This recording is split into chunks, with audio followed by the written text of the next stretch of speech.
Hello, आज हम आपको अल्कोहल, फिनॉल और ईथर के बारे में बताएंगे।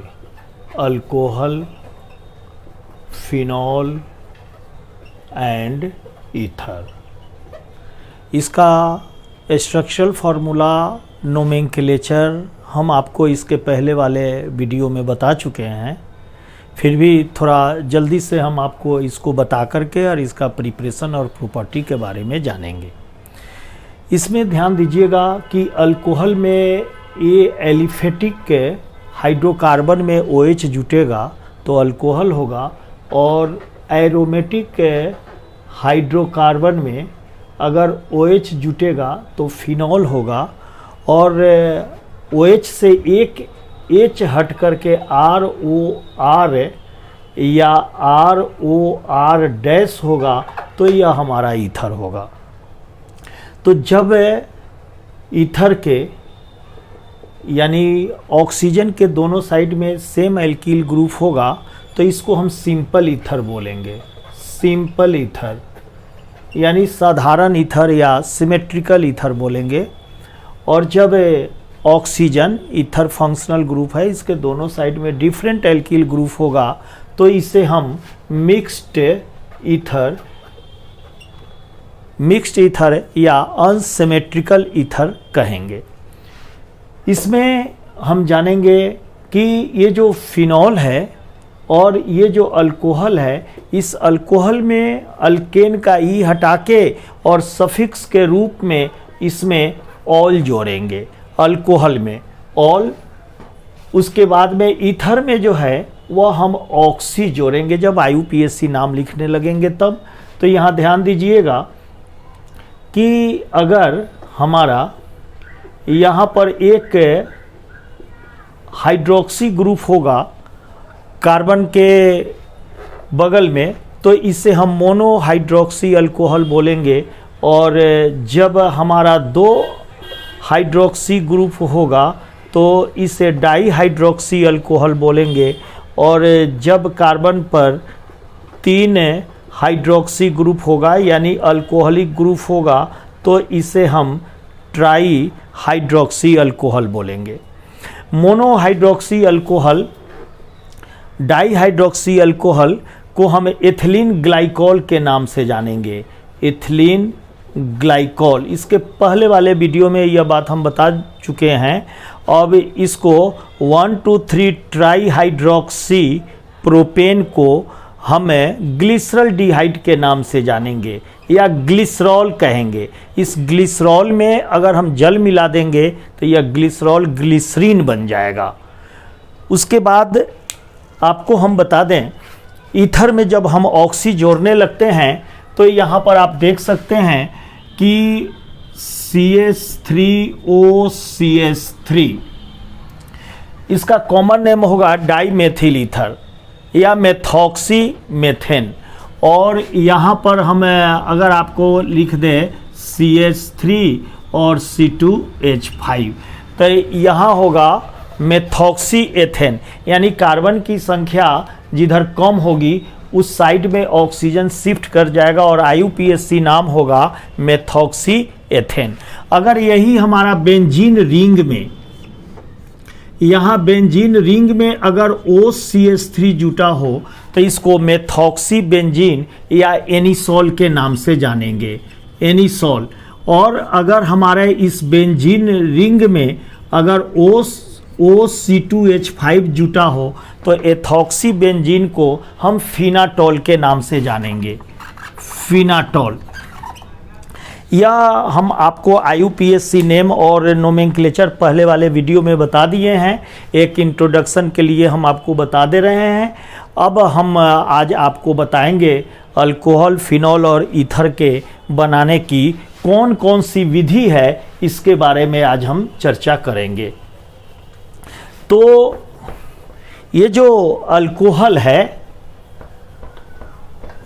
अल्कोहल, फिनॉल और ईथर, इसके बनाने की बहुत सारी विधियां हैं, जिसमें हमारा जो अल्कोहल का प्रिपरेशन होगा अल्कोहल का या प्रिपरेशन ऑफ अल्कोहल, या अल्कोहल का जब प्रिपरेशन होगा तो हम क्या करेंगे कि पहला प्रिपरेशन बनाएंगे आपको हाइड्रोलिसिस ऑफ एल्कीन, यानी हम एल्कीन के द्वारा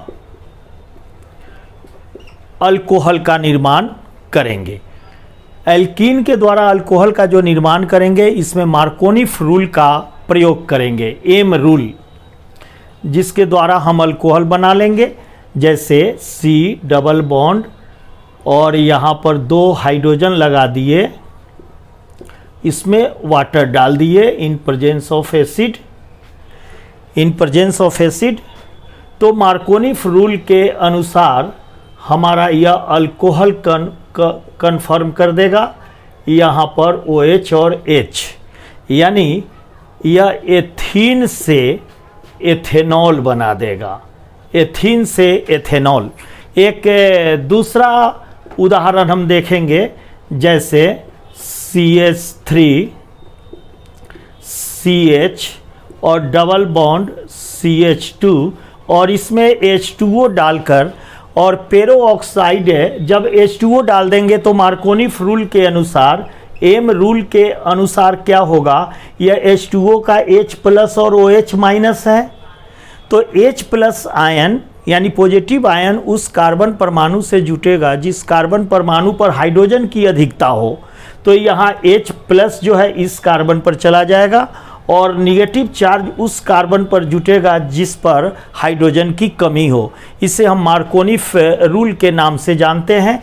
तो यह प्रोडक्ट बन जाएगा CH3 CH और OH जो चला जाएगा जिस कार्बन पर कम हाइड्रोजन है, और यहाँ पर हो जाएगा CH2, यहाँ पर हो जाएगा H, यहाँ OH चला जाएगा और यहाँ पर चला जाएगा H, और इसका नाम होगा प्रोपेन टू ऑल। यानी मार्कोनिफ नियम के अनुसार हम क्या करेंगे कि एल्कीन से हम अल्कोहल का निर्माण कर लेंगे। मार्कोनिफ रूल हमारा यह कहता है कि जब असंतृप्त हाइड्रोकार्बन हो, अनसैचुरेटेड हाइड्रोकार्बन हो और अनसिमेट्रिकल रिएजेंट हो, तो पॉजिटिव चार्जेज जो होंगे, आयंस जो होगा, उस कार्बन परमाणु से जुटेगा जिस कार्बन परमाणु पर हाइड्रोजन की अधिकता होगी, और निगेटिव चार्ज उस कार्बन परमाणु से जुटेगा जहां पर हाइड्रोजन की कमी होगी। तो हम देख सकते हैं इस कार्बन पर 2 हाइड्रोजन है, तो H प्लस यहाँ चला जाएगा और OH माइनस यहाँ चला जाएगा, जिसे एम रूल के नाम से हम जानेंगे। तो अल्कोहल बनाने का या अल्कीन के द्वारा हम अल्कोहल बना लेंगे। एक दूसरा विधि जो हम आपको बता दें,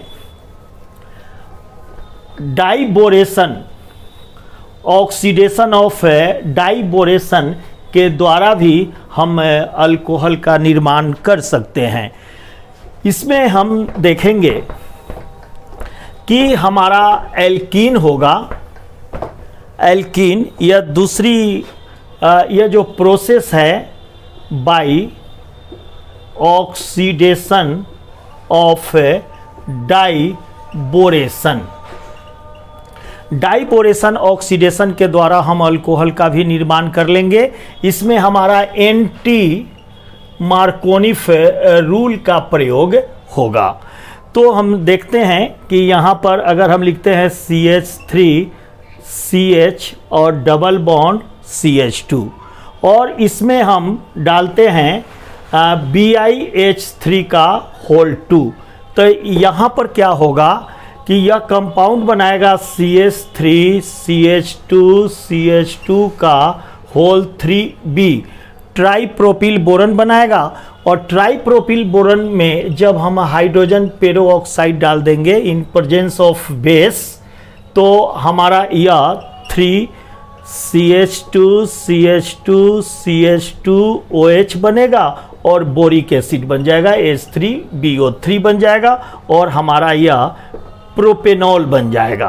प्रोपीन से यह हम देख सकते हैं, प्रोपीन से यह बैलेंस कर दिए हैं, प्रोपीन से हम प्रोपेनॉल बना लेंगे। किसके द्वारा? डाइबोरेशन के द्वारा हम आसानी से हम प्रोपेन से प्रोपीन का निर्माण कर लेंगे। अब इसका मेकानिज्म हम आपको बता दें कि किस तरह से यह रिएक्शंस जो हैं, डाइबोरेशन होता है, वह सबसे इम्पोर्टेंट रिएक्शन है, इसलिए इसको ध्यान दीजिएगा थोड़ा। इसका आपको हम क्रियाविधि मेकानिज्म बता दें कि किस तरह से यह रिएक्शन होगा। देखिए, फर्स्ट स्टेप में डाइबोरेशन, ऑक्सीडेशन बाय डाइबोरेशन के द्वारा हम बना रहे हैं कि यहाँ पर CH3CH और डबल बॉन्ड CH2, यह प्रोपीन हो गया। और इसमें हम डालते हैं BH3। तो आप देख सकते हैं कि यहाँ से यह कार्बन जो है हाइड्रोजन पर अटैक करेगा और बोरन जो है यह डबल बॉन्ड पर अटैक करेगा और यह बनेगा CH3CH2, यह सिंगल बॉन्ड CH2 और यह बन जाएगा BH2। अब क्या करते हैं, ये जो प्रोपाइल है यह इक्वावेलेंट हो जाएगा R के, एल्कील ग्रुप के, और यह हो जाएगा RBH2। एक नेक्स्ट स्टेप में हमारा यहाँ पर HBrH और इसमें वही प्रोपीन डाल देते हैं, CH3 सिंगल बॉन्ड CH और डबल बॉन्ड CH2। तो आप देख सकते हैं कि हमारा यह डबल बॉन्ड बोरन पर चला जाएगा और हाइड्रोजन इस कार्बन पर, और यह बनेगा CH3CH2 और BrH। हमारा ये जो प्रोपाइल ग्रुप है, यहाँ पर हम देख रहे हैं कि ये जो प्रोपाइल ग्रुप है उसको एल्कील ग्रुप मान लेंगे। तो यह इक्वावेलेंट हो जाएगा हमारा R, B, R और H। एक थर्ड स्टेप के द्वारा हम देखेंगे यहाँ पर H, B, R, R अब plus CH3 single bond CH और डबल बॉन्ड CH2 प्रोपीन। तो यहाँ पर हमारा यह हाइड्रोजन इस कार्बन पर अटैक कर जाएगा, यह डबल बॉन्ड यहाँ से बोरन पर चला जाएगा और यह कंपाउंड बनेगा CH3CH2 B, R और R, और पुनः इसको हम एल्कील ग्रुप मान लेंगे R। तो यह इक्वावेलेंट होगा RBrR, यानी Br3 हो जाएगा। तो यह चौथा स्टेप में क्या करेंगे, R को तो हमने माना है CH3CH2 प्रोपील का होल हम मान लेंगे, R है तो 3B मान लेंगे, यानी डाइप्रोपाइल बोरन, और इसमें हम हाइड्रोजन पेरोक्साइड डालकर और इसमें बेस डाल देंगे तो यह कन्वर्ट हो जाएगा अल्कोहल में 3CH3CH2CH2OH और बन जाएगा H3BO3, बोरिक एसिड बन जाएगा और हमारा यह प्रोपेनॉल बन जाएगा। यह जो रिएक्शन है सबसे इम्पोर्टेंट रिएक्शन है डाइबोरेशन का, ऑक्सीडेशन का। इसमें एंटी मार्कोनिफ रूल का प्रयोग होता है और इसमें प्रोपीन से हम प्रोपेनॉल आसानी से बना सकते हैं। तो इस प्रकार से हमने एल्कीन के मार्कोनिफ रूल के द्वारा अल्कोहल बनाया, पुनः डाइबोरेशन के ऑक्सीडेशन और एंटी मार्कोनिफ के द्वारा अल्कोहल बनाया। एक थर्ड रिएक्शन जो अल्कोहल बनाने का है उसको मैं आपको बता दूं। थर्ड जो रिएक्शंस हैं वह भी सभी इम्पोर्टेंट रिएक्शन है और कुछ नहीं करना है, इसको केवल प्रैक्टिस करना है, बस यह सब आसानी से बन जाएगा और याद हो जाएगा। अब देखिए तीसरा हमारा जो प्रोसेस है कि जैसे RCHO यह हुआ अल्डिहाइड, और अल्डिहाइड का हम रिडक्शन की क्रिया कर देंगे। अल्डिहाइड का जब हम रिडक्शन की क्रिया करेंगे तो इसमें कैटालिस्ट या तो निकेल डालेंगे या प्लेटिनम डालेंगे या प्लेडियम डालेंगे। उसके बाद में दूसरा कैटालिस्ट लिथियम एल्यूमिनियम हाइड्राइड भी डाल सकते हैं या करके, तो हमारा यह रिडक्शन की क्रिया हो जाएगी। और रिडक्शन की क्रिया में देखिए यह बॉन्ड टूटेगा, यह माइनस और यह प्लस हो जाएगा। तो RCH, 2 हाइड्रोजन है तो एक हाइड्रोजन ऑक्सीजन के पास और एक हाइड्रोजन हमारा चला जाएगा अल्कोहल के पास। एक बार और इस रिएक्शन को हम बता दें आपको, गौर से देखिएगा किस तरह से यह रिएक्शन हो रहा है। जैसे यह थर्ड रिएक्शन है RCHO, यह हो गया अल्डिहाइड।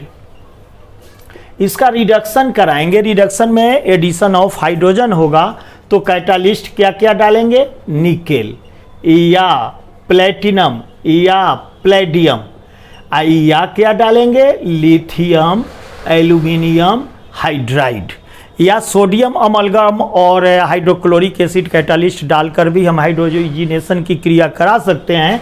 तो यहाँ से यह बॉन्ड टूट के या माइनस या प्लस हो जाएगा, तो यह बनेगा RCOH H और H, यानी हमारा यह कंपाउंड बन जाएगा 1 डिग्री अल्कोहल या प्राइमरी अल्कोहल का निर्माण हमारा हो जाएगा। अब जरा ध्यान देंगे कि अगर कीटोन, अगर अल्डिहाइड के बदले अगर हम कीटोन करें और कीटोन का हम रिडक्शन की क्रिया करा दें, सेम कैटालिस्ट होगा, रिडक्शन की क्रिया कराते हैं, जैसे लिथियम एल्यूमिनियम हाइड्राइड डाल दे या हमारा सोडियम अमलगम और इसमें हाइड्रोक्लोरिक एसिड डाल दे या निकेल या प्लेटिनम या प्लेडियम डाल दे, तो यहाँ से उसी तरह से यह बॉन्ड टूट के या माइनस या प्लस हो जाएगा और यह बनेगा RCOH HR, यानी 2 डिग्री अल्कोहल का निर्माण हो जाएगा।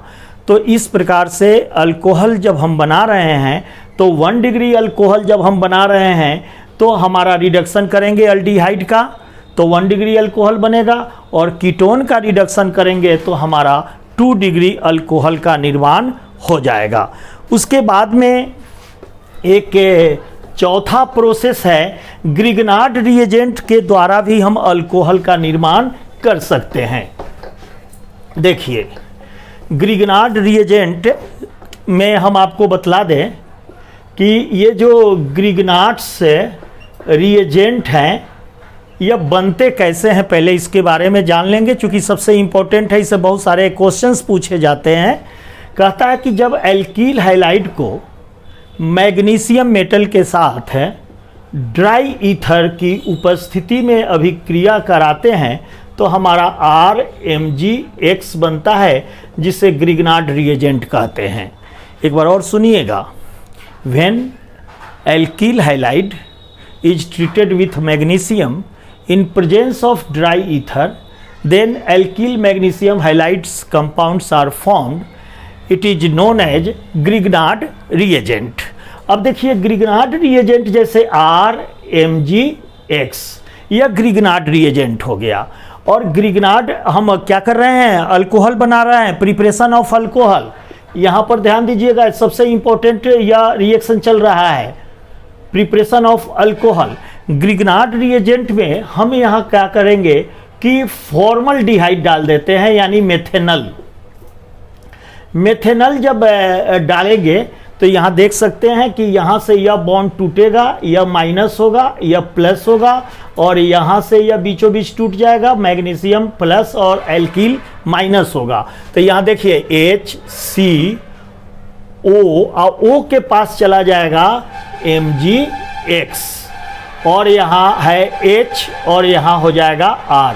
यह हमारा ट्रांजिशन कंपाउंड्स का निर्माण होगा, और जब इसका हम हाइड्रोलिसिस कर देंगे H2O यानी H प्लस और OH माइनस से, तो यह बीचों बीच टूट जाएगा, यह माइनस से यह प्लस होगा, तो H क्या होगा, अटैक कर देगा ऑक्सीजन पर, तो यह HCOH RH बन जाएगा, और यह का MgXOH और RCH2OH का मतलब हुआ कि 1 डिग्री अल्कोहल का निर्माण हो जाएगा।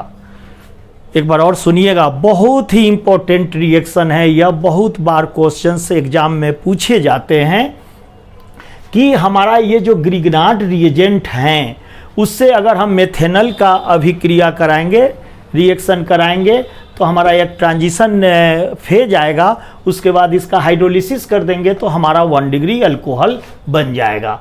एक आप देख सकते हैं कि ये जो ग्रिग्नार्ड रिएजेंट है RMgX, इसको हम एथेनल यानी एसिटल्डिहाइड से अगर हम रिएक्ट कराएंगे तो देखिए क्या होगा, रिएक्शन उसी तरह बना लेंगे, यह बॉन्ड टूटेगा, यह माइनस और यह प्लस होगा, यहाँ से यह मैग्नीशियम हैलाइड है तो प्लस और यह माइनस होगा, तो यह बनेगा CH3CH, O के पास चला जाएगा हमारा MgX और R चला आएगा कार्बन के पास। इसी तरह से यह ट्रांजिशन फेज है, कुछ नहीं करना है, R के बदले में हमने CH3 रख दिया और पुनः इसका हाइड्रोलिसिस कराएंगे जैसे H प्लस और OH माइनस से, तो यहाँ से यह टूट जाएगा बॉन्ड बीचों बीच, यह माइनस है यह प्लस होगा, तो यह बनेगा CH3COHR और उसी तरह से यह MgX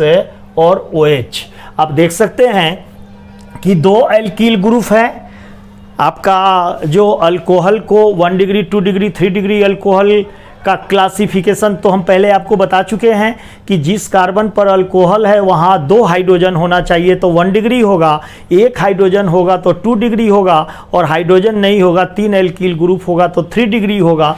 तो यहाँ देख सकते हैं जिस कार्बन पर अल्कोहल है वहाँ 1 हाइड्रोजन है तो यह 2 डिग्री अल्कोहल का निर्माण कर लेगा।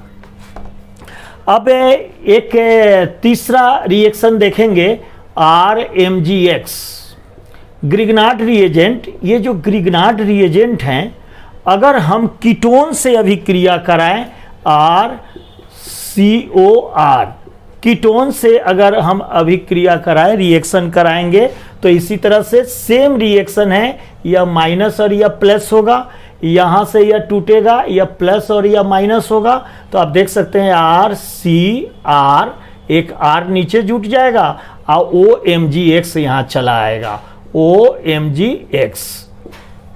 अब पुनः इसका हाइड्रोलिसिस कर देंगे H2O डालकर, H प्लस OH माइनस, तो यहाँ से यह बॉन्ड टूट जाएगा बीचों बीच, यह माइनस या प्लस होगा।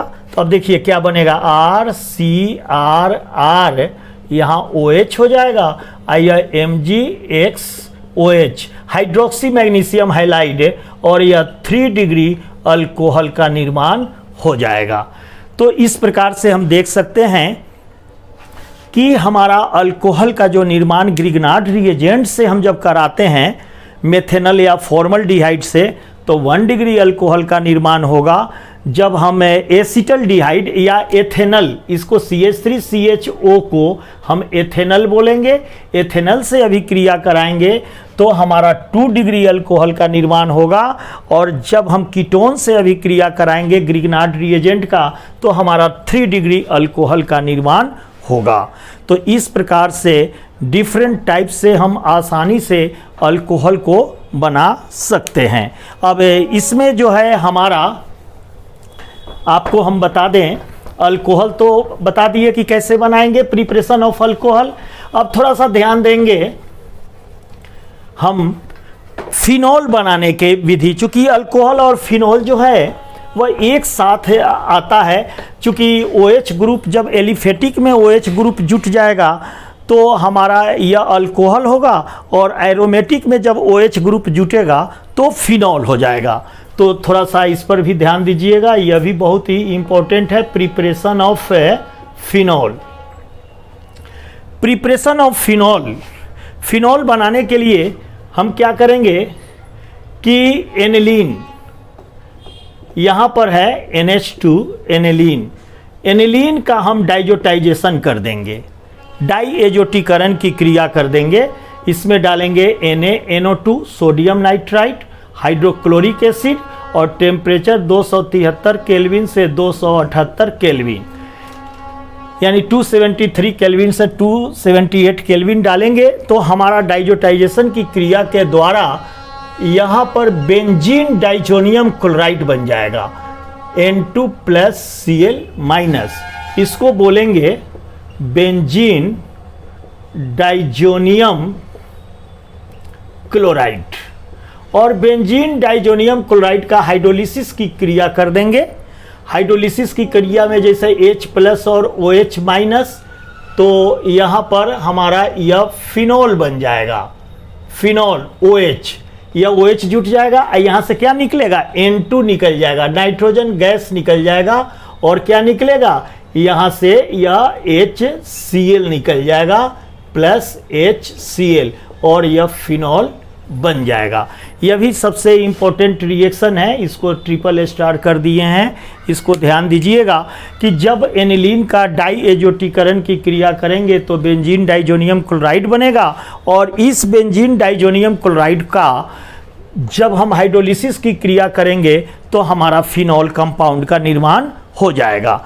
अब ध्यान देंगे, एक दूसरी विधि से भी हम फिनॉल का निर्माण आसानी से कर सकते हैं, जैसे क्यूमीन। आप देखिए यहाँ पर क्यूमीन CH और CH3, इसको आइसोप्रोपिल बेंजीन को हम क्यूमीन बोलते हैं, क्यूमीन। और इस क्यूमीन का में हम ऑक्सीजन गैस पास कराएंगे तो हमारा क्यूमीन पेरोऑक्साइड कंपाउंड का निर्माण हो जाएगा, जैसे COOH और CH3 और CH3। तो इसको बोलेंगे क्यूमीन पर ऑक्साइड या पेरोऑक्साइड। और इस क्यूमीन पेरोऑक्साइड का hydrolysis in presence of water करा देंगे तो यहाँ से देखिए यह टूट जाएगा बॉन्ड, तो हमारा यहाँ पर फिनॉल बन जाएगा, OH फिनॉल। और क्या बनेगा, CH3COCH3 डाइमेथिल कीटोन या एसीटोन का निर्माण हो जाएगा। यहाँ पर एसीटोन बन जाएगा और यह हमारा फिनॉल बन जाएगा। यह सबसे इम्पोर्टेंट रिएक्शन है। इस रिएक्शन पर थोड़ा सा ध्यान दीजिएगा कि एनिलीन की अभिक्रिया जब हम सोडियम नाइट्राइट और HCl से कराते हैं 273 से 278 केल्विन, या अगर टेम्परेचर 0 डिग्री से 5 डिग्री सेंटीग्रेड कराते हैं तो बेंजीन डाइजोनियम क्लोराइड बनेगा। इस क्रिया को हम डाइजोटाइजेशन कहेंगे, और डाइजोटाइजेशन का हाइड्रोलिसिस कर देंगे हमारा बेंजीन डाइजोनियम क्लोराइड का, तो फिनॉल बनेगा। यहाँ से HCl निकल जाएगा, हाइड्रोक्लोरिक एसिड, और यह नाइट्रोजन गैस और OH जो है यहाँ पर जुट जाएगा और फिनॉल का निर्माण हो जाएगा। पुनः हम क्यूमीन से भी हम फिनॉल बना सकते हैं ऑक्सीजन गैस पास करके। एक और हम आपको फिनॉल बनाने का सबसे इम्पोर्टेंट रिएक्शन जो हम बताने जा रहे हैं, थोड़ा ध्यान दीजिएगा, यह है क्लोरोबेंजीन। क्लोरोबेंजीन को हम सोडियम हाइड्रोक्साइड के साथ अभिक्रिया कराते हैं 623 623 केल्विन टेम्परेचर और लगभग 300 एटमॉस्फेरिक प्रेशर पर, तो यहाँ ONA जुटेगा और HCl निकल जाएगा, यानी माइनस HCl निकल जाएगा और हमारा कंपाउंड बन जाएगा सोडियम फेनोऑक्साइड ONA।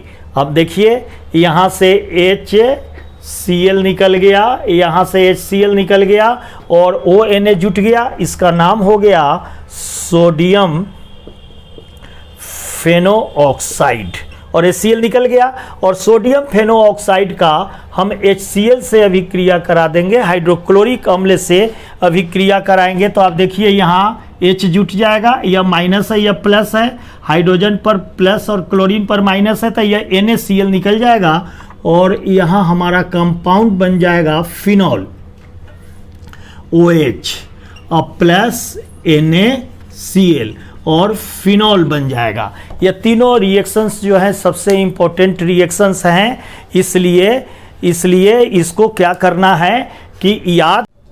अब हम आपको केमिकल और फिजिकल प्रॉपर्टी के बारे में, अल्कोहल फिनॉल के बारे में बताएंगे, तो इस पर थोड़ा सा माइन्यूटली ध्यान देना है कि हमारा ये जो फिजिकल प्रॉपर्टी होगा, physical properties of alcohol and phenol. Alcohol और फिनॉल में फिजिकल प्रॉपर्टी में हम जानेंगे कि यह मोलिकुलर मास जो है, मोलिकुलर मास वह डायरेक्टली प्रोपोर्शनल होगा बॉइलिंग पॉइंट के। अगर हमारा अल्कोहल का या फिनॉल का मोलिकुलर मास यानी आणविक द्रव्यमान में वृद्धि होगी तो हमारा बॉइलिंग पॉइंट जो है वह अल्कोहल और फिनॉल का बढ़ जाएगा। जैसे मान लीजिए हम लिखते हैं CH3OH methanol, CH3CH2OH ethanol, CH3CH2CH2OH propanol. तो मोलिकुलर मास बढ़ रहा है, आणविक द्रव्यमान बढ़ रहा है, तो हमारा बॉइलिंग पॉइंट यानी क्वथनांक के मान में भी वृद्धि हो जाएगी। उसके बाद बॉइलिंग पॉइंट में वृद्धि होने का एक और कारण है कि हमारे अल्कोहल और फिनॉल में हाइड्रोजन बॉन्ड्स होते हैं, जैसे R-OH dotted line HOR dotted line HOR and so on. यह अल्कोहल हो गया। तो अल्कोहल में हमारा इंटरमोलिकुलर हाइड्रोजन बॉन्ड्स हैं, इंटरमोलिकुलर हाइड्रोजन बॉन्ड्स हैं। उसके बाद हम यहाँ देखते हैं फिनॉल। फिनॉल जैसे यहाँ हो गया, यहाँ OH डॉटेड लाइन OH और यहाँ बना देंगे बेंजीन रिंग, पुनः डॉटेड लाइन O, यहाँ बेंजीन रिंग हो जाएगा और H। तो हम देख सकते हैं कि अल्कोहल में और फिनॉल में इंटरमोलिकुलर हाइड्रोजन बॉन्ड्स होने के कारण इसका बॉइलिंग पॉइंट जो है, क्वथनांक जो है वह बढ़ जाता है। और बॉइलिंग पॉइंट की जो वृद्धि, मोलिकुलर वेट अगर अधिक होगा तो बॉइलिंग पॉइंट बढ़ जाएगा, और इंटरमोलिकुलर हाइड्रोजन बॉन्ड्स होने के कारण भी बॉइलिंग पॉइंट्स इसके बढ़ जाते हैं। अब इसमें एक बात का और ध्यान रखेंगे कि ये अल्कोहल और फिनॉल के जो boiling point intermolecular hydrogen bonds के कारण या बढ़ रहे हैं, इसमें अगर हमारा चेन हो जाए अल्कोहल का, या हाइड्रोकार्बन जो है उसमें OH डालेंगे तो अल्कोहल बनेगा, और इसमें चेन हो जाए, जैसे चेन में 1 2 3 4 5 यहाँ पर यह कार्बन है। चूंकि यह कम कार्बन में हमारा चेन संभव नहीं है, जैसे कार्बन 1 हुआ, कार्बन 2 हुआ, कार्बन 3 हुआ, कार्बन 4 से चेन स्टार्ट हो जाएगा, कार्बन 4 और 5 से चेन स्टार्ट हो जाएगा। तो हम देख सकते हैं कि इसका नाम होगा पेंटेनॉल 1। पेंटेनॉल 1 हो गया। एक दूसरा स्ट्रक्चर बनाते हैं 1 2 3 4, आई यहाँ पर एक CH3 कर दें और यहाँ OH कर दें, तो आप देखिए कि यह चेन हो गया, चेन हो गया, और इसका नाम होगा 2-मेथिल ब्यूटेनॉल। 2-मेथिल ब्यूटेनॉल, यह हुआ हमारा फर्स्ट स्ट्रक्चर, यह हुआ सेकेंड स्ट्रक्चर, और एक थर्ड स्ट्रक्चर 1 2 3 4 5, यहाँ OH कर देंगे, अब बाकी पर हाइड्रोजन कर देंगे। और इसका IUPAC जब हम नाम लिखने लगेंगे, सब में हाइड्रोजन बैठा देंगे, तो IUPAC नाम में कैसे लिखेंगे, 1 2 3 लंबा चेन खोज लेंगे, तो यह होगा 2 डाइमेथिल प्रोपेनॉल। प्रोपेनॉल 1 कर देंगे, सब ब्यूटेनॉल 1 प्रोपेनॉल 1 या ब्यूटेनॉल 1 कर देंगे। तो जैसे जैसे अल्कोहल में ब्रांच की संख्या में वृद्धि होगी, यानी शाखा में वृद्धि होगी, तो क्या होगा, वंडरवाल फोर्स जो है उसमें कम लगने लगेगा। लंबा चेन होगा तो वंडरवाल फोर्स अधिक लगेगा, और चेन जब छोटा होने लगेगा, ब्रांच की संख्या बढ़ने लगेगी, तो वंडर वाल फोर्स जो है कम लगने लगेगा और उसका बॉइलिंग पॉइंट क्या होगा, घट जाएगा। क्योंकि वह जैसे ही आकार छोटा होगा तो वह उसके जो अणु है वह स्फेरिकल होने लगेंगे, और स्फेरिकल होने लगेंगे तो कम ही टेम्परेचर पर वह बॉइल कर जाएगा। तो हमारा इसका सीक्वेंस अगर होगा तो पेंटेनॉल ग्रेटर देन ब्यूटेनॉल या 2-मेथिल ब्यूटेनॉल और ग्रेटर देन 2,2-डाइमेथिल प्रोपेनॉल हो जाएगा। इसको एक क्वेश्चन के द्वारा हम आपको समझाते हैं कि किसका बॉइलिंग पॉइंट अधिक होगा और किसका बॉइलिंग पॉइंट कम होगा, इसके बारे में हम ध्यान देंगे थोड़ा। जैसे एक क्वेश्चन हम देते हैं आपको, पेंटेनॉल 1, उसके बाद ब्यूटेनॉल 1, यह आपका एनसीईआरटी का क्वेश्चन है, थोड़ा ध्यान दीजिएगा और आराम से आपका बन जाएगा। उसके बाद ब्यूटेनॉल 2, यहाँ प्रोपेनॉल 1, एथेनॉल और मेथेनॉल। अब यह कहता है कि हमको बॉइलिंग पॉइंट के सीक्वेंस में इसको सजाना है, तो ध्यान देंगे कि जैसे जैसे मॉलिक्यूलर वेट बढ़ेगा, कार्बन की संख्या में वृद्धि होगी, वैसे वैसे उसका बॉइलिंग पॉइंट जो है बढ़ने लगेगा। तो सबसे कम कार्बन है यहाँ मेथेनॉल, तो यह सॉल्यूशन हो जाएगा हमारा, यह क्वेश्चन हो गया। सॉल्यूशन यानी आंसर होगा, सबसे पहले हमारा जो आंसर होगा वह आंसर होगा हमारा यहाँ मेथेनॉल पहला, उसके बाद होगा एथेनॉल, उसके बाद होगा प्रोपेनॉल 1, उसके बाद होगा ब्यूटेनॉल 2, उसके बाद होगा ब्यूटेनॉल 1 और तब हो जाएगा पेंटेनॉल 1। तो इस तरह से हम ध्यान देंगे कि जैसे जैसे अल्कोहल में, हाइड्रोकार्बन में कार्बन की संख्या में वृद्धि होती जाएगी, वैसे वैसे बॉइलिंग पॉइंट भी बढ़ता जाएगा। तो इस तरह से यह क्वेश्चन को हम जान लिए। अब हम जानेंगे कि ये जो अल्कोहल या फिनॉल है, उसमें अगर इलेक्ट्रॉन विड्रॉइंग ग्रुप और इलेक्ट्रॉन रिलीजिंग ग्रुप का क्या प्रभाव पड़ेगा, इलेक्ट्रॉन रिलीजिंग ग्रुप और इलेक्ट्रॉन विड्रॉइंग ग्रुप का क्या प्रभाव पड़ेगा एसिडिक नेचर में। जैसे अल्कोहल जो है वह एसिडिक होगा, अम्लीय गुण होगा, फिनॉल और अल्कोहल दोनों अम्लीय गुण होगा। क्वेश्चन भी आता है कि फिनॉल का एसिडिक प्रॉपर्टी के बारे में बताइए। फिनॉल का एसिडिक प्रॉपर्टीज के बारे में बताना है कि फिनॉल अम्लीय है, यह कैसे पता चलेगा। फिनॉल अम्लीय है, इसके बारे में हम कैसे पता करेंगे, तो थोड़ा सा ध्यान देंगे कि फिनॉल का एसिडिक प्रॉपर्टी कैसा होगा। एसिडिक प्रॉपर्टीज ऑफ फिनॉल, तो एसिडिक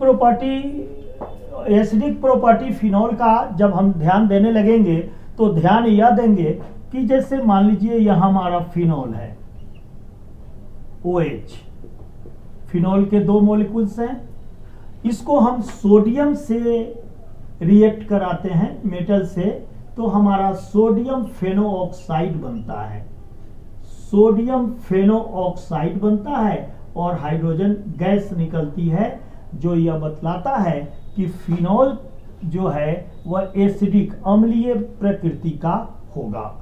एक दूसरा उदाहरण के द्वारा हम देखेंगे कि जैसे मान लीजिए यहाँ हमारा हो गया OH फिनॉल, इसको हम सोडियम हाइड्रोक्साइड से अभिक्रिया कराते हैं, सोडियम हाइड्रोक्साइड से अभिक्रिया कराएंगे तो हमारा यहाँ ONA सोडियम फेनोऑक्साइड साल्ट्स बन जाएगा, यहाँ बनेगा ONA सोडियम फेनोऑक्साइड साल्ट्स बनेगा ONA और OH H मिलकर के हमारा H2O निकल जाएगा और यह हो जाएगा सोडियम फेनो ऑक्साइड और यह हो जाएगा वाटर।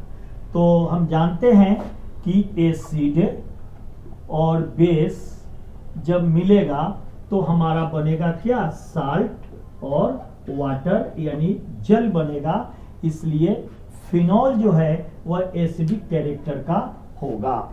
और फिनॉल का एसिडिक कैरेक्टर के होने में एक बात का और ध्यान देंगे कि फिनॉल में जैसे जैसे इलेक्ट्रॉन विड्रॉइंग ग्रुप की संख्या बढ़ेगी एसिडिक प्रॉपर्टी उसकी घटने लगेगी और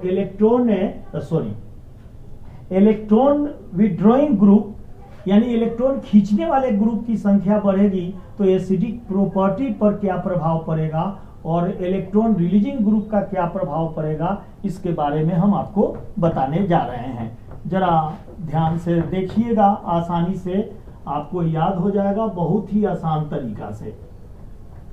जैसे यहां ध्यान देंगे कि हमारा यहां है फिनॉल, फिनॉल हो गया OH, यहां पर फिनॉल में OH है और यहां हो गया CH3 4 मेथिल फिनॉल। उसके बाद यहां पर फिनॉल में NO2 हो गया 4 नाइट्रोफिनॉल, इसको बोलेंगे 4 नाइट्रोफिनॉल, इसको बोलेंगे 4 मेथिल फिनॉल, यह हो जाएगा फिनॉल। तो ध्यान दीजिएगा कि NO2 इलेक्ट्रॉन विड्रॉइंग ग्रुप है, या जो हमारा NO2 है वह इलेक्ट्रॉन विड्रॉइंग ग्रुप है, इलेक्ट्रॉन को खींचने वाला ग्रुप है। तो जैसे ही वह इलेक्ट्रॉन को खींच लेगा तो ऑक्सीजन पर इलेक्ट्रॉन की डेंसिटी को घटा देगा और H आयन यहां से आसानी से निकल जाएगा, तो यह हमारा स्ट्रॉन्गर एसिड हो जाएगा। CH3 इलेक्ट्रॉन रिलीजिंग ग्रुप है, यहां हम देख सकते हैं कि CH3 है इलेक्ट्रॉन रिलीजिंग ग्रुप, इलेक्ट्रॉन देने वाला ग्रुप है। तो जैसे ही CH3 इलेक्ट्रॉन को दे देगा तो ऑक्सीजन पर इलेक्ट्रॉन की डेंसिटी यानी घनत्व बढ़ जाएगी और OH बॉन्ड स्ट्रॉन्ग होगा और H आयन आसानी से नहीं निकलेगा। तो हम समझ सकते हैं कि 4 नाइट्रोफिनॉल स्ट्रॉन्गर होगा और उससे कम स्ट्रॉन्गर होगा हमारा 4 मेथिल फिनॉल और सबसे कम स्ट्रॉन्गर होगा फिनॉल। तो इस प्रकार से हम देख सकते हैं कि इलेक्ट्रॉन रिलीजिंग ग्रुप की संख्या अगर बढ़ने लगेगी तो वह कंपाउंड जो फिनोलिक कंपाउंड होगा उसकी अम्लीय शक्ति घटेगी, स्ट्रेंथ घट जाएगा। और जैसे ही इलेक्ट्रॉन विड्रॉइंग ग्रुप की संख्या बढ़ेगी, इलेक्ट्रॉन को खींचने वाले ग्रुप की संख्या बढ़ेगी, तो वैसे वैसे वह फिनोलिक कंपाउंड्स जो हैं वह स्ट्रॉन्गर एसिड हो जाएंगे। तो इस प्रकार से फिनॉल और अल्कोहल जो है एसिडिक प्रॉपर्टी का होगा। और फिनॉल है और फेनो ऑक्साइड है, जैसे फिनॉल, यह हम देख सकते हैं कि ये जो फिनॉल है ये H आयन को अगर ये दे देते हैं तो यह हमारा फेनो ऑक्साइड बन जाएगा, फेनो ऑक्साइड आयन बन जाएगा, इसका नाम होगा फेनो ऑक्साइड आयन और H आयन ये निकल जाएगा क्योंकि फिनॉल एसिडिक प्रॉपर्टी का है और फेनो ऑक्साइड आयन रिजोनेंस स्ट्रक्चर में भाग लेगा, इसलिए रिजोनेंस स्ट्रक्चर में भाग लेने के कारण यह मोर स्टेबल हो जाएगा फिनॉल से। तो अब हम आपको फेनो ऑक्साइड का रिजोनेंस स्ट्रक्चर जो बताएंगे, इसमें क्या करेंगे, पहले 5 रिंग बना देंगे, बेंजीन के 5 रिंग बना देंगे, जैसे 1, रिजोनेंस में दोनों साइड में एरो देंगे, यह हो जाएगा 2, यह हो जाएगा 3, यह 4 और यहां पर एक और स्ट्रक्चर बना देंगे 5।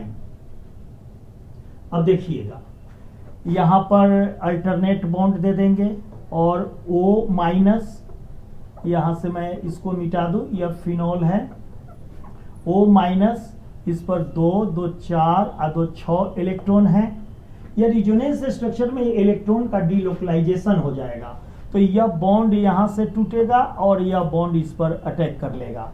तो यहाँ पर हो जाएगा डबल बॉन्ड O प्लस, तो 4 2 6 2 8, और यहाँ निगेटिव चार्ज होगा और यह बॉन्ड जैसे का तैसे रहेगा। नेक्स्ट स्टेप में यह बॉन्ड टूट के यहाँ आएगा और अंदर वाला बॉन्ड यहाँ अटैक करेगा, तो यहाँ निगेटिव चार्ज हो जाएगा और यहाँ डबल बॉन्ड और ऊपर वाला ज्यों का त्यों ऐसे ही रख देंगे। नेक्स्ट स्टेप में यह बॉन्ड यहाँ अटैक करेगा और यह बॉन्ड यहाँ, तो यहाँ निगेटिव चार्ज हो जाएगा, यहाँ पर O प्लस 4 इलेक्ट्रॉन रहेगा और यह इलेक्ट्रॉन ऐसा दर्शा देंगे डबल बॉन्ड, और उसके बाद यह बॉन्ड यहाँ होगा और यह खींच के यहाँ ले जाएगा, तो यहाँ O माइनस 2 2 4 2 6 और इलेक्ट्रॉन आपका डीलोकलाइजेशन ऑफ इलेक्ट्रॉन होगा फेनो ऑक्साइड का रिजोनेंस स्ट्रक्चर, अनुनादी संरचना। तो फेनो ऑक्साइड जब रिजोनेंस स्ट्रक्चर बनाएगा तो मोर स्टेबल हो जाएगा यह फिनॉल से। क्वेश्चन आता है कि फेनो ऑक्साइड और फिनॉल में मोर एसिडिक कौन होगा, तो हम जानेंगे कि फेनो ऑक्साइड रिजोनेंस स्ट्रक्चर दिखाता है जिसके कारण वह फिनॉल से अधिक स्टेबल होता है, और फिनॉल भी रिजोनेंस स्ट्रक्चर भी दिखाता है। आप यहाँ पर डीलोकलाइजेशन ऑफ इलेक्ट्रॉन में कुछ नहीं करना है। अगर हमारा यह फेनो ऑक्साइड का रिजोनेंस स्ट्रक्चर है और फिनॉल का दिखाएंगे तो यहाँ पर H केवल कर देंगे, H करते चले जाएंगे और बाकी सब सेम हो जाएगा। तो इस प्रकार से फिनॉल का रिजोनेंस स्ट्रक्चर जो एसिडिक प्रॉपर्टी को बतलाएगा। अब हम लोग जानेंगे कि हमारा ये जो फिनॉल है उसका रासायनिक गुण क्या होता है। तो इस रासायनिक गुण में केमिकल प्रॉपर्टी जो सबसे इंपॉर्टेंट है, आपको फिजिकल प्रॉपर्टी और इसका एसिडिक प्रॉपर्टी फिनॉल के बारे में हम आपको बता चुके हैं, फिनॉल और अल्कोहल का। अब हम इसके बारे में जानेंगे कि इसका रासायनिक गुण क्या होगा। तो केमिकल प्रॉपर्टीज में जैसे फिनॉल, यहां पर हो गया फिनॉल OH, और इसको डाइल्यूट HNO3, यह सबसे इंपॉर्टेंट रिएक्शन है। डाइल्यूट यानी तनु, HNO3 से अभिक्रिया कराएंगे तो हमारा ऑर्थोनाइट्रोफिनॉल और पैरानाइट्रोफिनॉल का निर्माण करेगा। तो यहाँ OH है, यहाँ NO2, यह OH, यहाँ अल्टरनेट बॉन्ड कर देंगे और यह हो जाएगा NO2। तो इसका नाम होगा ऑर्थोनाइट्रोफिनॉल, इसका नाम होगा पैरानाइट्रोफिनॉल।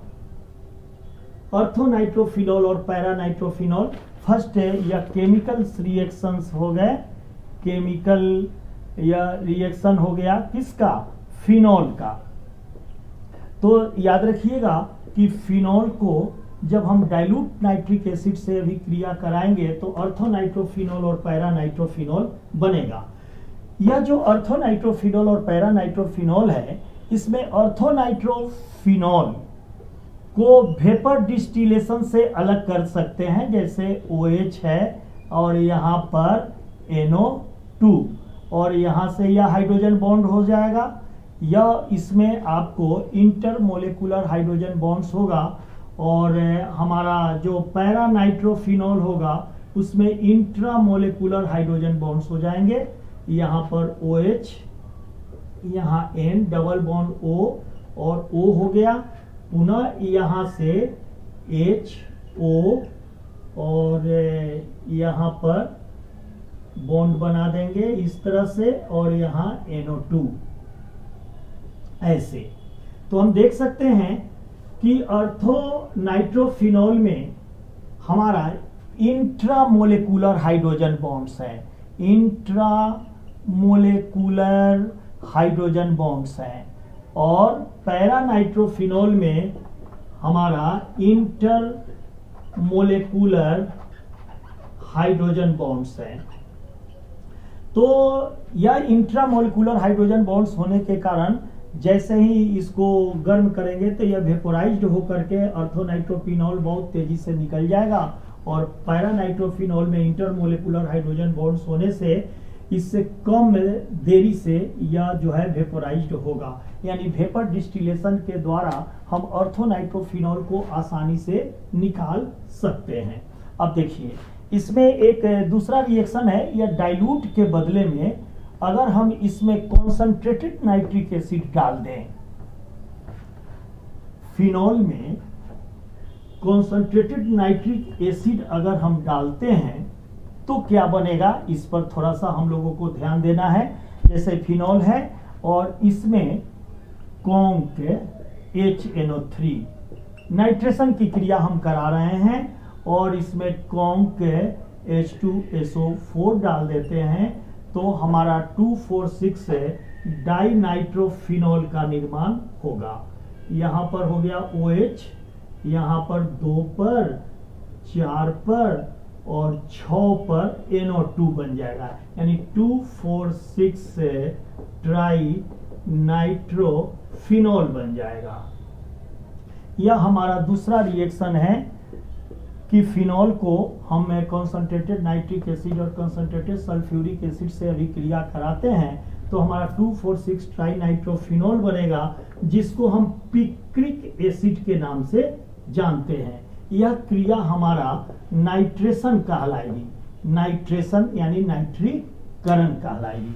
एक तीसरा हम आपको फिनॉल का रिएक्शन बता दें कि यह सब इंपॉर्टेंट है। जैसे मान लीजिए यह फिनॉल है और इस फिनॉल पर हम ब्रोमीन गैस डालते हैं, कार्बन डाई सल्फाइड, और इसको हीट कर देते हैं तो हमारा ऑर्थोब्रोमोफिनॉल और पैराब्रोमोफिनॉल का निर्माण कर लेगा। यहाँ पर OH ऑर्थो पोजीशन पर Br लगेगा और यहाँ पर पैरा पोजीशन पर Br लगेगा, तो इसका नाम होगा ऑर्थोब्रोमोफिनॉल। यह होगा पैराब्रोमोफिनॉल। अगर हम फिनॉल की अभिक्रिया ब्रोमीन के साथ कराते हैं in presence of carbon disulphide और इसको हीट कर देते हैं तो ऑर्थोब्रोमोफिनॉल और पैराब्रोमोफिनॉल बनेगा। एक रिएक्शन वह सबसे इंपॉर्टेंट रिएक्शन है, यह भी जानेंगे कि जैसे मान लीजिए यह फिनॉल है और इसमें हम ब्रोमीन वाटर डाल देते हैं, Br2 ब्रोमीन वाटर डाल देंगे तो हमारा 2,4,6 ट्राई ब्रोमोफिनॉल का व्हाइट प्रिसिपिटेट बना देगा। यह हमारा OH यहाँ पर 2 पर या 4 पर और 6 पर ब्रोमीन होगा तो इसका नाम होगा 2,4,6 ट्राई ब्रोमोफिनॉल। यह कैसा होगा, यह व्हाइट प्रिसिपिटेट होगा, उजला कलर का होगा, व्हाइट अवक्षेप होगा। यह सब इंपॉर्टेंट रिएक्शन है। इस इंपॉर्टेंट रिएक्शन को जानेंगे। इसका जो आपको नाम मैं बता रहा हूं इसका नाम होगा 2,4,6 ट्राई ब्रोमोफिनॉल का व्हाइट प्रिसिपिटेट देगा। अब इस फिनॉल में सबसे इंपॉर्टेंट जो रिएक्शन है वह रिएक्शन है कोल्वे रिएक्शन और रीमर-ट्रीमैन रिएक्शन।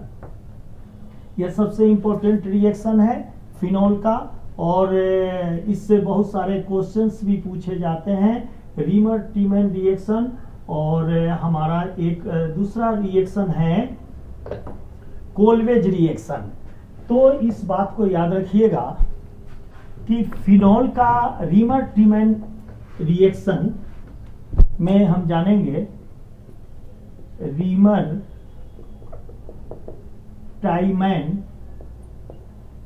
Reaction of phenol. या ट्रिपल स्टार कर देते हैं, यह काफ़ी इम्पोर्टेंट है हमारा कि इसमें क्या होगा कि जैसे यहाँ पर हम फिनॉल डाल दिए और इसमें डाल देते हैं क्लोरोफॉर्म और सोडियम हाइड्रोक्साइड डाल देते हैं। Sodium hydroxide aqueous sodium hydroxide होगा तो यहाँ से यह सोडियम फेनोऑक्साइड बना देगा ONA और यहाँ से CHCl2, यह एक ट्रांजिशन फेज में कंपाउंड्स आएंगे और यह ट्रांजिशन फेज में कंपाउंड आएंगे, इसका सोडियम हाइड्रोक्साइड से अभिक्रिया कराते हैं तो हमारा यह CHCl2 को अल्डिहाइड में बदल देगा और यह होगा ONA और ONA को हम यहाँ हाइड्रोलिसिस करा देंगे तो यहाँ पर यह कंपाउंड बना देगा OH और CHO और यहाँ से NaOH निकाल देगा। तो हम देख सकते हैं इसका नाम होगा 2-हाइड्रोक्सी बेंजल डिहाइड, 2-हाइड्रोक्सी बेंजल डिहाइड। यह 2-हाइड्रोक्सी बेंजल डिहाइड को हम सैलिसल डिहाइड के नाम से जानते हैं, इसका कॉमन नेम होगा सैलिसल डिहाइड। तो रीमन टीमन रिएक्शंस को याद रखिएगा कि जब फिनॉल को क्लोरोफॉर्म और सोडियम हाइड्रोक्साइड के साथ अभिक्रिया कराएंगे तो हमारा एक संक्रमण आपका फेज का कंपाउंड बनेगा, उसका हम सोडियम हाइड्रोक्साइड से अभिक्रिया करा देंगे तो यहाँ पर CHCl2 है तो यहाँ CHO बन जाएगा और हमारा सोडियम क्लोराइड और HCl निकाल देगा। पुनः इसका हाइड्रोलिसिस करेंगे तो वह यहाँ पर OH चला जाएगा और NaOH या कंपाउंड सोडियम हाइड्रोक्साइड निकाल देगा और यह सैलिसल डिहाइड कंपाउंड का निर्माण कर देगा। तो हमारा इस तरह से रीमर टीमर रिएक्शन हो गया, सबसे इंपॉर्टेंट रिएक्शन है, इसको जरूर याद रखेंगे। एक दूसरा रिएक्शन है जो सबसे इंपॉर्टेंट रिएक्शन है कोल्वे रिएक्शन, जिसे हम यह कंपाउंड का निर्माण करते हैं। जैसे रीमर टीमर रिएक्शन से सैलिसल डिहाइड का निर्माण किए हैं और हमारा जिससे कोल्वे रिएक्शन जो होगा उस कोल्वे रिएक्शन से हमारा जो कंपाउंड बनेगा वह कंपाउंड बनेगा सैलिसिलिक एसिड कंपाउंड का निर्माण होगा। तो देखिए इसमें क्या करेंगे, फिनॉल है, इसमें हम सोडियम हाइड्रोक्साइड डालते हैं तो यहां से ONA जुट जाएगा, यहां ONA सोडियम फेनोऑक्साइड जुट जाएगा, ONA क्या निकल जाएगा, H2O निकल जाएगा। इसमें carbon dioxide gas in presence of acid हम डालते हैं तो हमारा यहाँ पर COOH और ONA बनेगा और इसका इन प्रेजेंस ऑफ एसिड अभिक्रिया करा देंगे तो हमारा यह सैलिसिलिक एसिड बन जाएगा, OH COOH। इसको बोलेंगे 2-हाइड्रोक्सी बेंजोइक एसिड, 2-हाइड्रोक्सी बेंजोइक एसिड, जिसे हम सैलिसिलिक एसिड के नाम से भी जानते हैं, सैलिसिलिक एसिड। तो याद रखिएगा कि ये जो कोल्वेज रिएक्शंस हैं, फिनॉल से हमारा सैलिसिलिक एसिड जो कंपाउंड बनेगा कोल्वेज रिएक्शन से बनेगा और रीमर टीमन रिएक्शन से सैलिसल डिहाइड का निर्माण होगा। तो इस प्रकार से हमारा अल्कोहल और फिनॉल का मैं प्रिपरेशन और प्रॉपर्टी मैं आपको बता दिया और अगला वीडियो में मैं आपको ईथर के बारे में बताएंगे। मुझे आशा ही नहीं बल्कि पूर्ण विश्वास है कि आपको यह बात समझ में आ गई होगी। Thank you.